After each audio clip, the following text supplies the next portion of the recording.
요한복음 4장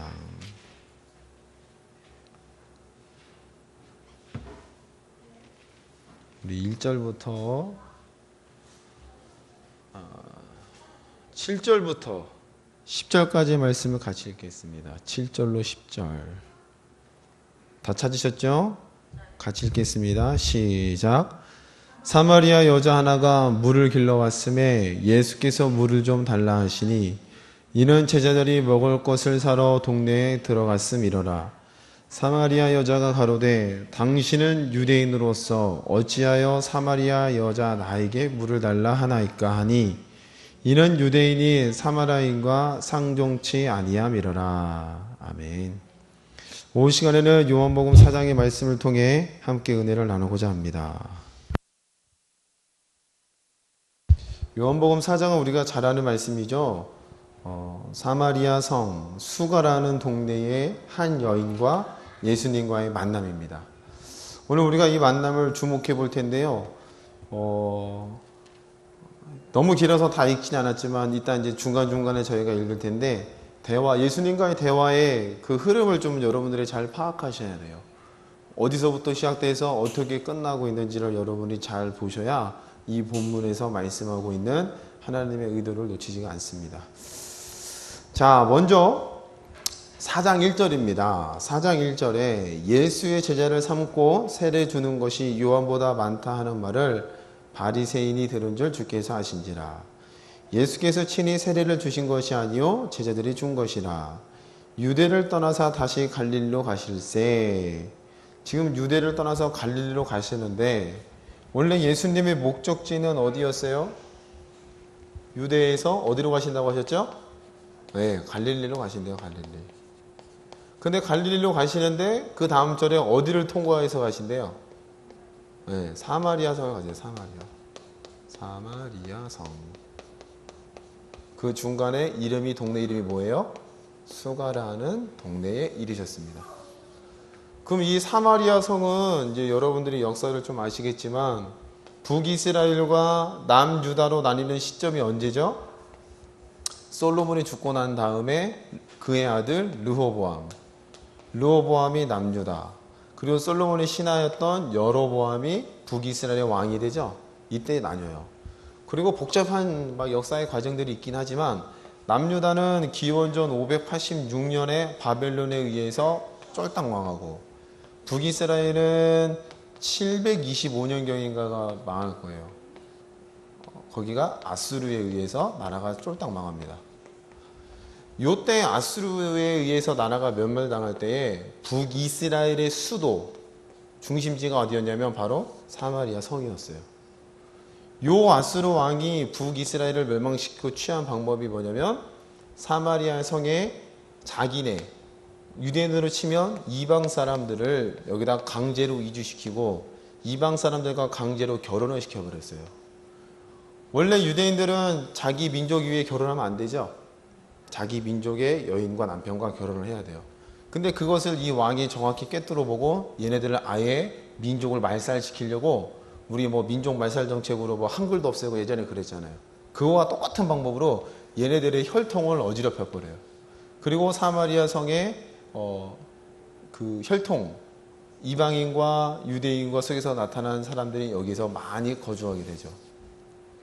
근데 똑같이 남유다에도 바벨론에 멸망당했을 때 이방인을 여기다 같이 또한 결혼시켜요. 그때 왕 이름이 느부갓네살 왕이죠. 굉장히 포악하고 또한 지혜로운 왕이었어요.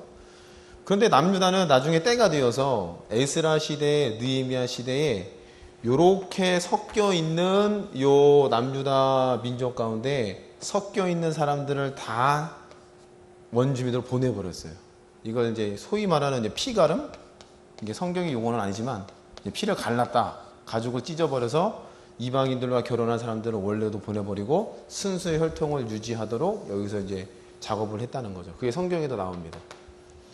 그러면 이런 역사적 배경을 갖고 있다 보니까 얘네들은 순수한 혈통을 갖고 있으니 그 혈통적인 측면에서 보면은 사마리아 성 분명히 유대 땅이고 근원적으로 보면 같은 민족인데 여기에서 혈통이 어지러워져서 얘네들은 사마리아 사람들을 개, 돼지 취급해버려요. 그래서 그때 이후로 사마리아 성과 기존 유대 사람들과의 어떤 분명히 조상은 똑같은데 원수지간이 돼버려요. 원수지간이. 그래서 유대인들은 사마리아 성을 지나갈 때 통과해서 가는 일이 절대로 없어요. 돌아가거나 아예 가지 않거나 이런 일들을 하는 것들이 이제 계속 발생됩니다. 근데 오늘 예수님께서는 지금 갈릴리로 가실 때 사마리아 성을 일부러 가셨어요. 일부러. 그럼 왜 일부러 가셨을까? 오늘 이야기의 주인공인 수가성의 여인을 만나러 가셨다고 볼 수 있겠죠? 여인. 이 여인을 만나는데 첫 번째 장소, 그 대화가 이루어진 장소가 어디냐면 우물가였어요. 우물가. 그 우물이 그때 유대는 이렇게 해서 이렇게 조금 두꺼운 돌로 이렇게 덮어놨대요. 뚜껑을. 그래서 요 안에 조그만한 구멍이 있어서 여인들이 가면은 예전에 얘기하는 그 뭐죠? 두레박 같은 거 있죠? 그런 것을 이렇게 내려가지고 끌어올려서 물을 퍼간다네요. 그런데 예수님이 여기에 걸터 앉으셨어요. 여기 예수님. 예수님 같이 보이진 않지만 예수님이라고 믿으세요. 이렇게 막 머리가 하늘하늘하고 아셨죠? 여기는 수가성 여인. 네, 똑같은 사람이 여긴 여인이에요. 이렇게 머리에 물동이를 쥐고 왔겠죠. 전 기울이면 잘 못 그리니까. 그래서 왔습니다. 근데 예수님께서 이 여인에게 이 사마리아 성을 지나가는 목적은 이 여인을 만나러 오신 거죠. 달리 가신 게 아니잖아요. 그러면은 예수님의 입장에서는 수가성 여인이 뭔가 도움을 주기 위해서 갔다고 볼 수 있겠죠. 그럼 예수님의 입장은 뭔가 도움을 주는 입장, 수가성의 여인은 도움을 받는 입장. 그럼 도움을 받는 입장에서 도움을 주는 자가 여기에 앉아 있어서 여인이 왔어요. 그러면은 성질 급한 저 같은 경우는 너 힘들지? 일로 와봐. 자, 성경표 지금부터 얘기해 줄게. 내가 도와줄게. 아마 이렇게 접근했을 것 같아요. 근데 예수님은 그렇게 접근하지 않으셨어요. 어떻게 접근하셨어요? 가장 첫 번째 하신 말이 내게 뭘 달라고요? 물 달래요. 물. 그러면은 지금 예수님께서는 여인에게 접근할 때 나는 두레박이 없어서 물을 못 꺼내 먹는다 이런 얘기가 되겠죠. 들어가서 퍼낼 수도 없고. 그러면 예수님께서는 지금 이 여인보다도 훨씬 더 월등한 입장이고 유능한 입장이고 도움을 주는 사람의 입장인데 여기서 하고 있는 말은 뭐예요? 나 좀 도와달라는 거예요. 뭔 말인지 이해되세요? 예수님은 뭔가 도움을 주러 왔는데 도움을 주겠다는 채색은 다 빼고 네가 먼저 날 좀 도와달라. 여러분은 저를 도와주셔야 됩니다. 아셨어요? 제 목회의 영광을 위해서가 아니라 우리 교회 공동체가 서기 위해서 여러분이 도와주셔야 돼요. 무슨 말씀인지 이해되시죠? 저 역시도 도움이 필요한 사람이에요. 여러분들이 함께해서 이 공동체가 만들어져야 세워져 가는 거지 저 혼자 잘났다고 떠든다고 해서 되는 게 아니더라고요. 여러분도 이 예수님의 마음이라면은 물을 먼저 달라는 마음으로 서 계셔야 받겠죠. 자, 근데 대화는 그렇게 시작됩니다. 물을 먼저 달라. 예수님 먼저 내가 도와줄게 일로 와봐. 그게 아니었어요. 그러자 예수님께서 먼저 자기의 낮아진 위치에서 이 이야기를 하셨을 때에 여인의 첫 번째 반응이 뭐예요? 오늘 읽은 본문입니다. 뭐라고 해요? 사마리아 여자가 가로되 당신은 뭐래요? 유대인이래요. 유대인. 그럼 여기서 말한 유대인은 아까 설명드린 내용에 깔려있는 거예요. 이거 한마디에. 당신과 나는 같이 있을 수 있는 사람이 아닙니다. 더군다나 두 번째는 그때 당시에 이 중동 문화의 습성에서 남자, 더군다나 외간 남자랑 외간 여자가 함께 이야기하는 것 자체가 굉장히 수치스럽고 민망한 일이라는 거예요. 무슨 말인지 이해되세요? 그럼 지금 이 여인은 예수님과 대화 가운데 이 두 가지를 다 깔고 얘기하는 거예요. 당신은 남자인데 왜 나와 이야기합니까? 두 번째, 당신은 유대인으로서 지금 나와 사마리아인과 대화를 합니까? 그럼 이 여인은 대화를 하겠다는 거예요? 하지 않겠다는 거예요? 하지 않겠다는 겁니다. 그런데 예수님께서는 그 상황을 기가 막히게 지금 어떻게 피해 가시냐? 네가 날 좀 도와줘야 되겠다. 먼저 낮아지시고 도움을 요청하시고, 그리고 10절 말씀을 같이 읽어봅니다. 예수님의 대답입니다. 10절 시작. 예수께서 대답하여 가라사대 내가 만일 하나님의 선물과 또 내게 물 좀 달라 하는 이가 누구인 줄 알았다면 내가 그에게 구하였을 것이요 그가 생수를 내게 주었으리라. 그럼 갑자기 예수님께서 이렇게 거부하는 여인에 대해서 대답을 하시는데 대답이 좀 뭔가 순서에 안 맞죠. 이 정도 되면 아, 왜 이러시냐고, 저도 불쌍한 사람이라고 이렇게 얘기가 나와야 되는데 그게 아니라 네가 하나님의 선물과 내게 물 좀 달라 하는 이 사람 내가 누구인 줄 알았더라면 이런 얘기를 하세요. 그리고 그 다음에 하신 말씀이 그가 생수를 내게 주었을 것이요 라고 해서 생수라는 말씀을 꺼내세요. 그럼 첫 번째 예수님께서 물 좀 달라 하는 이 말은 진짜 목말라서가 아니죠. 누구의 필요를 보셨다는 거예요? 그 여인의 필요를 보셨다는 겁니다. 그 여인의 목마름, 그 여인의 갈증에 대해서 주목하고 있다는 거예요. 그 갈증을 예수님께서 보시니까 대화는 이런 형식으로 가지만 대답할 때에 말하는 이가 누구며 네가 생수를 달랬으면 내가 줄 수 있다 이런 내용을 꺼내요. 그럼 그때 여인의 마음 가운데 전해지는 충격은 실로 작지가 않았다는 겁니다. 이 사람이 그것도 낮 정오에 다른 사람들의 눈을 피해서 내가 물기로는 그 시점에 유대인인 사람이 그것도 남자가 나에게 대화를 거네? 그리고 그 다음에 그가 입에서 나온 말이 뭐예요? 생수를 주겠다라는 이 말을 꺼내요. 그럼 여인의 마음 가운데 이 대화 가운데 느껴지는 충격은 작지가 않았다는 거예요. 그리고 그 다음에 이야기는 계속됩니다. 11절 말씀. 여자가 가로되 주여 물기를 그릇도 없고 이 우물은 깊은데 어디서 이 생수를 얻겠삼나이까. 그럼 이 여인은 다른 사람의 눈을 피해서 오로지 요 구멍을 통해서 물을 퍼내서 이 우물에서만 먹을 수가 있는데 어찌 다른 곳에서 이런 생수를 얻을 수 있겠습니까? 라고 반문을 합니다. 근데 반문을 하면서 동시에 12절 말씀에 우리 조상 야곱이 이 우물을 우리에게 주었고 또 여기서 자기와 자기 아들들과 짐승이 다 먹었으니 당신이 야곱보다 더 크니까. 갑자기 이 여인의 입에서 조상 얘기가 나와요. 그러면 이 조상 얘기를 꺼내면서 누가 언급됐어요? 야곱. 그리고 야곱과 그의 아들들이 먹었던 우물이 이 우물이고 내가 여기에서 이 물을 먹는 것은 비록 나는 사마리아인이지만 혈통은 하나님으로부터 온 야곱의 혈통입니다. 이런 뉘앙스를 깔고 있는 겁니다. 이해되세요? 그러면은 지금 이 여인이 꺼내고 있는 문제는 굉장히 큰 문제예요. 뭐냐면 첫 번째는 이건 성, 남녀 간의 성, 남자와 여자와 함께 할 수 없는 어떤 그 당시의 풍습을 이야기하고 있다면 요거와 요거는 뭘 이야기하냐면은 그 당시에 정치적인 상황을 이야기하고 있는 거예요. 그럼 여인이 대화하는 주제가 툭툭 던지는 말이 결코 가벼운 얘기가 아니라는 겁니다. 쉽게 답할 수 있는 문제가 아니라는 거예요. 오늘날로 치면 요즘 뭐 싸드니 뭐니 난리가 났잖아요. 그 문제를 툭툭 던지는데 뭐 해야 되냐 말아야 되냐 뭐 아직도 막 감론을박 많잖아요. 여러분은 어떻게 생각하세요? 나름대로 생각이 다 있으시겠죠? 근데 그런 질문에 있어서 그 답하는 사람이 어려운 주제, 우리가 한미동맹 관계가 있고 또 중국과의 생각을 한다면 우리가 사드 배치하는 게 그렇게 쉬운 건 아닌 것 같다 막 그렇게 질문이 들어오면 쉽게 답하실 수 있으시겠어요? 역시 여러분들은 정치도 잘하시고 성경도 잘하시니까 우리는 위권세에 복종을 하고 했으니 열심히 성경대로 순종하면 됩니다. 할렐루야. 역시 하나로교회는 참 빠져날 길이 많아요.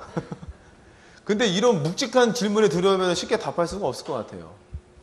근데 예수님께서는 이 질문을 어떻게 피해가시냐? 피해간 게 아니라 그 여인의 필요에 대해서 계속 집중하고 있다는 필요. 네가 지금 꺼내고 있는 문제는 그 당시에 어떤 남녀 간의 신분의 격차의 문제도 있고 또한 그 당시에 어떤 정치적인 사마리아 사람들이 얼마나 서러움을 당했겠어요. 어려서부터 핍박받고 유대인의 동네는 멀리 돌아가야 되며 최근에도 누가 그러던데요? 돌을 던진다고? 정통 유대인들은 이방인들이 지나가면 차에다 돌 던진다고 하더라고요. 누가 그러더라고요. 그러면 지금도 이런 상황인데 그 당시에 예수님과 이 수가성의 여인이 대화할 그 시대는 얼마나 더했겠냐고요. 그 어려운 상황을 다 배경에 깔고 지금 예수님과 대화하는데 예수님께서는 그 여인의 목마름, 그 여인이 갈증하고 있는 것들을 집중하고 있다는 겁니다. 네가 그동안 이렇게 힘들게 살았구나. 네가 그동안 이렇게 서럽게 살았구나. 그런 것들을 지금 예수님께서는 하나하나 대화하면서 이 여인의 마음을 건드려주고 있다는 거예요. 이해가 되세요? 이해가 되시려나 모르겠습니다. 13절입니다. 예수께서 대답하여 가라사대 이 물을 먹는 자마다 다시 목마르려니와 내가 주는 물을 먹는 자는 영원히 목마르지 아니하리니 나의 주는 물은 그 속에서 영생하도록 솟아나는 샘물이 되리라. 낮 정오에 이 모든 상처와 아픔을 끌고 가서 물을 기는 이 여인의 마음 가운데 갈증이 있어요. 그 갈증은 단순히 어떤 성적인 남녀간의 어떤 관습의 차이에서 오는 서러움, 그리고 정치적인 것으로부터 비롯된 어렸을 때의 상처, 이게 아니라 여자의 근본적인 갈증은 뭐였어요? 그 뒤에 나오죠.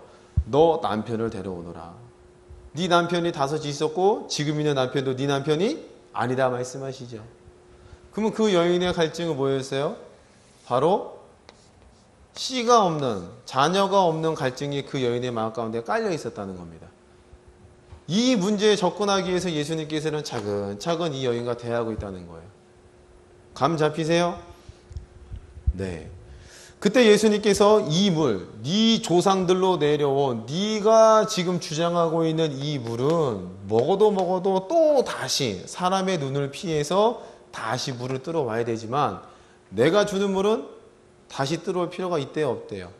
없대요. 영원히 뭐 한다고요? 솟아나리라. 15절 여자가 가로되 주여 이런 물을 내게 주사. 이제 여기서 이제 표현이 바뀝니다. 15절 말씀. 여자가 가로되 뭐라 불렀어요?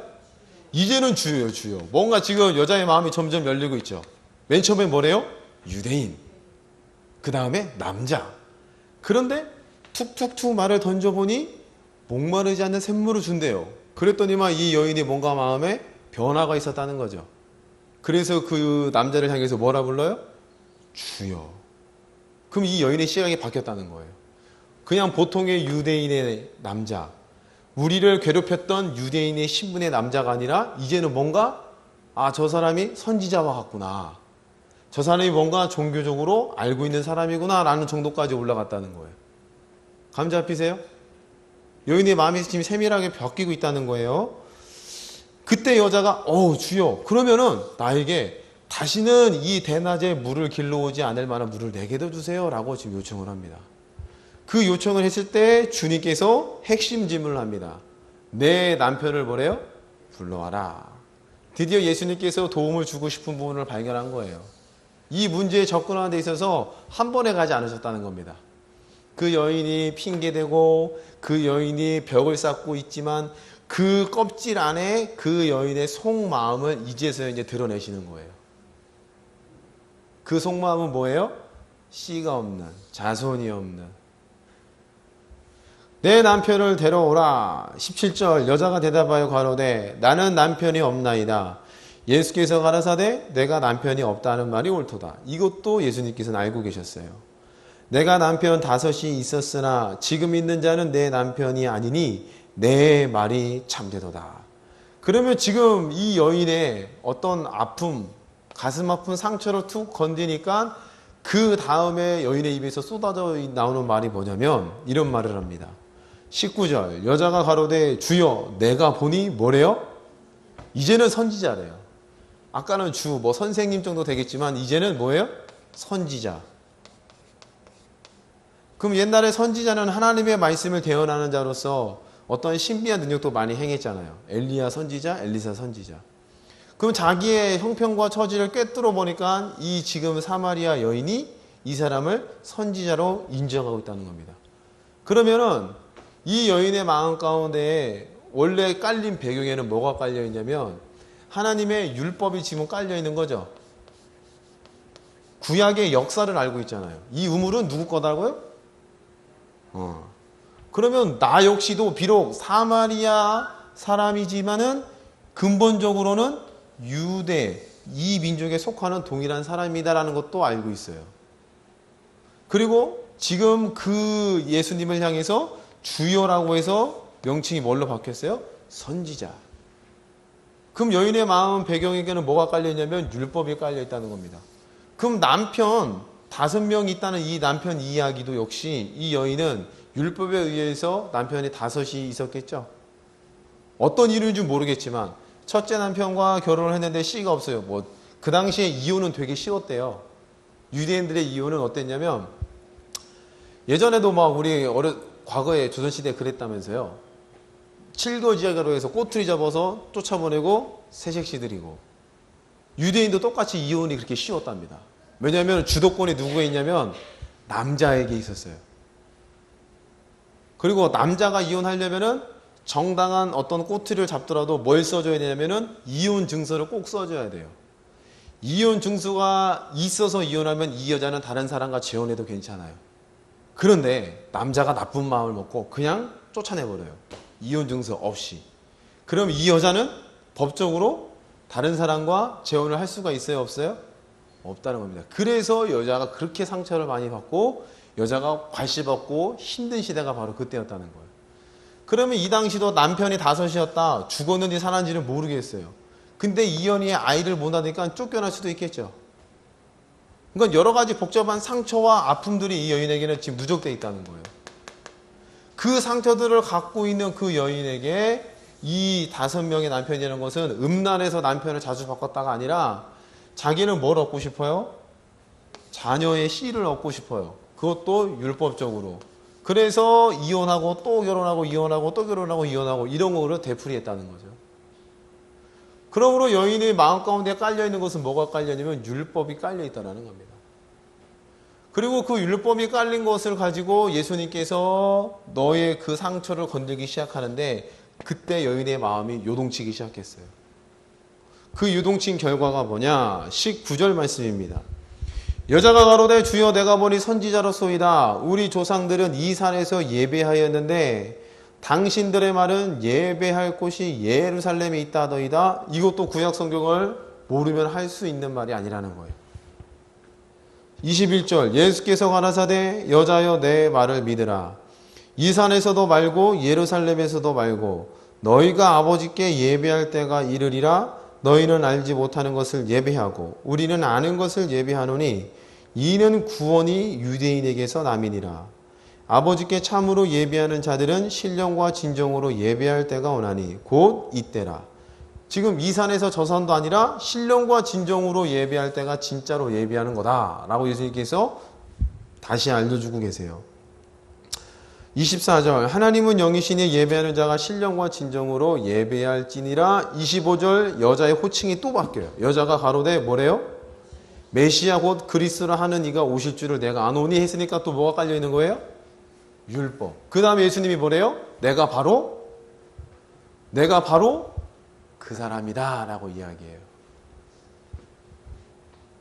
자, 지금 이 여인은 정치적이고 그 당시의 풍습과 그 당시에 어떤 문화적인 것으로 인해서 상처받고 또한 자녀가 없어서 근본적인 목마름이 있었어요. 그래서인지 대낮 정오에 물을 길러왔다는 겁니다. 피하고 싶고 숨고 싶고 더 이상 창피당하기는 싫고. 근데 예수님께서 지금 이 여인을 만나기 위해서 사마리 성에 오셨을 때 첫 번째로 접근했던 방법이 뭐냐면 내가 너 도와줄게가 아니라 뭐예요? 네가 날 좀 도와다오 라고 먼저 낮아지셨다는 거예요. 그리고 대화를 쭉 이어가면서 여인의 속마음을 조금씩 열어 제껴서 결국엔 이 여인의 마음을 활짝 열어 제껴버리죠. 제가 하고 싶은 얘기가 지금부터예요. 이제는 다 잊어버려도 돼요. 이제는 잘 들으세요. 이제는 집중하세요. 예수님께서 우리가 비록 성경 66권을 갖고 있지만 예수님께서 이 땅에 메시아로 오셨을 때는 이렇게 오셨어요. 따라합니다. 전인격적으로 오셨다. 크게 좀 따라해보세요. 전인격적으로 오셨다. 지식으로만 오셨나요? 능력으로만 오셨나요? 아니에요. 이 전인격이라는 말은 모든 게 다 들어가 있죠. 지식도 들어가 있고 감정도 들어가 있고, 그쵸? 우리가 인격이라고 했을 때는 그냥 딱딱한 지식만 인격이라고 하지 않잖아요. 예수님이 이 땅에 말씀이 존재가 되어 인카네이션 성육신 돼서 오셨을 때는 그냥 지식으로만 온 게 아니라 하나님의 본체가 전인격적으로 사람이 보고 느끼고 만질 수 있고 깨달을 수 있고 기대고 싶고 이런 종합적으로 이 땅 가운데 오셨다는 거예요. 여러분의 신앙이 전인격적이 되어야 할 줄로 믿습니다. 아멘. 지식만 갖고 있어서도 안 돼요. 물론 지식은 중요한 요소입니다. 왜? 지식이 내 삶에 바꾸는 기본 틀이 되니까. 그러면 그 지식으로 나아가서 여러분의 전인격적으로 신앙이 하나님과 하나 돼야 된다는 거예요. 할렐루야. 지금 예수님이 수가성과 여인과 대화에서 봤을 때 그 여인의 근본을 목마름을 깨닫고 그 여인으로 하여금 마음에서 생수를 열어주시잖아요. 맞나요? 그럼 그 여인의 개인적인 문제가 해결돼요. 생수가 확 열려요. 내가 정말로 목말랐던 그 부분이 이 우물물이 아니라 뭐예요? 메시아를 만났겠다는 거. 그 전인격적인 예수님을 만나서 그 모든 상처와 아픔들이 대화 가운데 하나씩 하나씩 녹아져 갔다는 겁니다. 여자로서의 당하는 서러움, 자녀가 없는 괴로움, 또한 정치적인 상황 가운데에서 민족적인 차별을 받아야 할 그 모든 고통들을 예수님과 대화 가운데 하나씩 하나씩 녹아져 갔다는 거죠. 그럼 예수님께서는 그 여인에게 뭔가 그냥 야 한마디 지식적인 것만 전해줬으면 이런 변화가 없었을 거예요. 그런데 대화를 통해 여인의 마음을 녹여갔다는 겁니다. 한 걸음씩 한 걸음씩. 무슨 말인지 이해되세요? 그 오늘날 우리 신앙이, 우리 하나님께 모든 성도님들의 신앙이 지식만 가지고는 안 된다는 겁니다. 지식을 가지고 여러분이 전인격적으로 주님과 붙들고 계셔야 돼요. 할렐루야. 여러분의 말과 언어와 행동들이 하나님과 계속 연합되어야 된다는 겁니다. 그냥 신앙적인 지식만 많이 갖고 있는다고 해서 이게 우리를 보장해 주지 않잖아요. 이곳으로 인한 내 삶이 마치 예수님처럼 먼저 손을 내어 밀고 그 사람에게 다가가려는 낮아지는 마음을 가지고 그들의 아픔을 어루만지면서 그 마음 가운데에 우리에게는 죄사함의 권세가 있다 그러죠. 맞나요? 예수께서 예수님 부활하신 후에 제자들을 만났어요. 가라사대 성령을 받아라. 그 다음에 뭐라 그러세요? 너희에게 뭐가 있대요? 죄사함의 권세가 있다 그랬잖아요. 그럼 내가 죄사함의 권세가 있다는 것은 충분히 이 세상 사람들을 도와줄 만한 위치까지 예수님께서 올려놨다는 거예요. 그러면 그게 높은 위치를 가지고 할 때에 뻣뻣한 자세로 이리 와 내가 도와줄게 그러면은 죽어도 안 들어가죠. 근데 예수님께서 취하신 방법은 뭐예요? 나 목마르다 좀 도와줄래? 나 기를 만한 바가지가 없네. 네가 도와줘야 된다. 그렇게 해서 먼저 낮아지셔서 접근하셔서 이 여인의 상처와 이 여인의 아픔들을 어루만지시고 이 여인의 마음 가운데서 생수를 열어 보이시고 이 생수가 이 여인에게만 열린 게 아니라 다른 사람들에게도까지 전해지는 사람으로 변화시키셨죠. 나중에 여인이 어떻게 돼요? 성으로 돌아가서 와서 보라, 와서 보라, 와서 보라. 그 수많은 사람들 앞에 서는 자체가 치욕거리였잖아요. 근데 그 모든 것을 뒤로 하고 와서 보라라고 이야기할 수 있는 것은 그 마음의 아픔과 상처가 해결이 된 거예요, 안 된 거예요? 됐다는 거죠. 더 이상 나를 손가락질해도 나는 상처받지 않는 사람이 됐다는 거예요.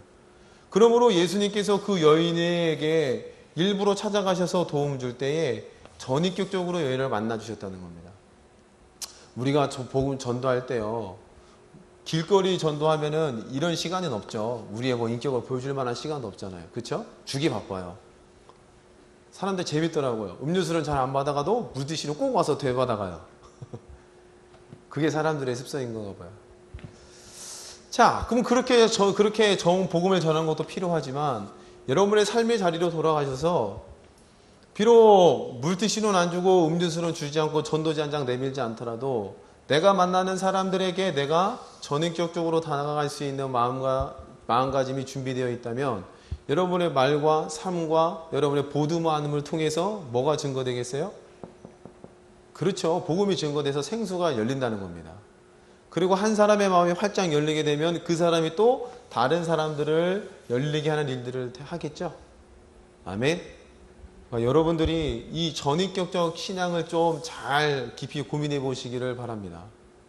예수님께서 우리에게 다가오실 때에 말씀, 성경책만 던져주고 믿어라 하지 않으셨잖아요.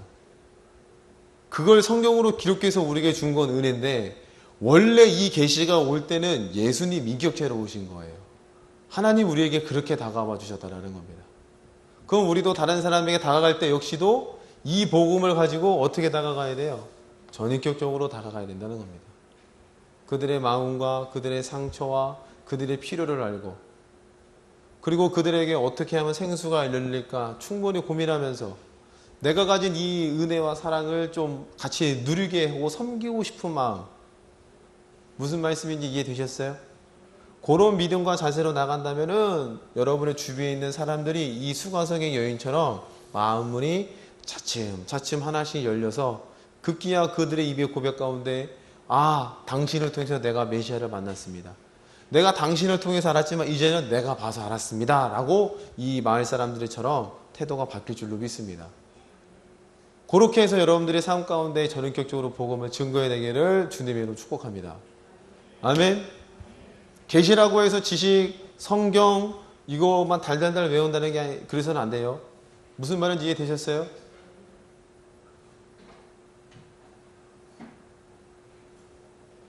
왜 저 혼자 떠드는 것 같죠? 예수님이 계시로 오셨을 때는 성경책으로 오시지 않으셨잖아요. 전인격적으로 오셨어요. 그걸 꼭 잊지 마시고 그러한 삶들을 살아내는 우리 하나님께 성도님 되시기를 주님의 이름으로 축복합니다.